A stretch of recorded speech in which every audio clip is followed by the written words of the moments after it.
c'était mieux. Croyez-en, mon grand âge, avant il y avait des choses qui étaient bien, ça me rend nostalgique. Mais tout n'était pas parfait. Alors, je disais, les Américains ont marché sur la Lune, n'ont pas fait de supersonique, nous avons fait de supersonique, et nous n'avons pas marché sur la Lune. Et les Russes, qui ont tenté les deux, eh bien, malheureusement pour eux, ont échoué sur les deux tableaux. Pour les plus anciens d'entre nous, chacun se souvient du Tupolev 144, qui avait le privilège de voler aussi vite que le Concorde, mais au bout d'une demi-heure, il fallait qu'il se pose, il avait un réservoir vide. J'ai fait quelque chose d'unique au monde.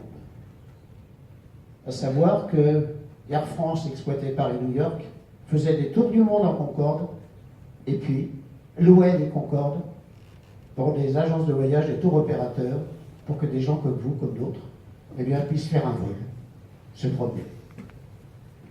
Alors c'était un vol, c'était un tour de manège, ça coûtait cher et j'en étais content de l'avoir fait. Et il se trouve que moi j'avais créé une entreprise, on y reviendra, j'avais créé une entreprise et j'avais cette chance d'avoir la passion. Je faisais des survols du Mont-Saint-Michel, des châteaux de la Loire, je faisais beaucoup de choses en aviation.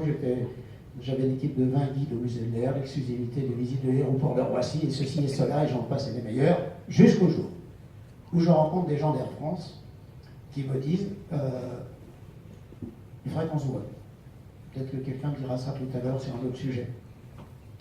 Et il m'explique rapidement que ce que je fais, ça pourrait correspondre à ce qu'il cherche depuis une vingtaine d'années, c'est-à-dire trouver quelqu'un qui se spécialise pour faire des vols sur Concorde, les valoriser et réaliser quoi? Le rêve de ceux qui rêvent de voler à bord de Concorde.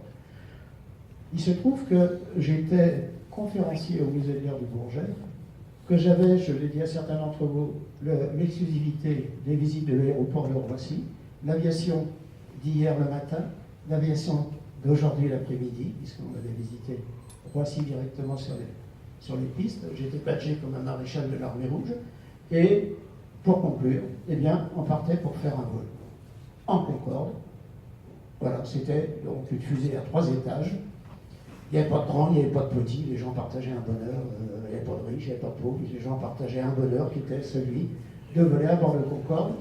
Alors, c'était, j'entends bien la réaction, il n'y avait pas de pauvres. Non, 58 000 francs l'aller-retour, on est bien d'accord, pour aller à New York. Là, c'était 6 340 francs.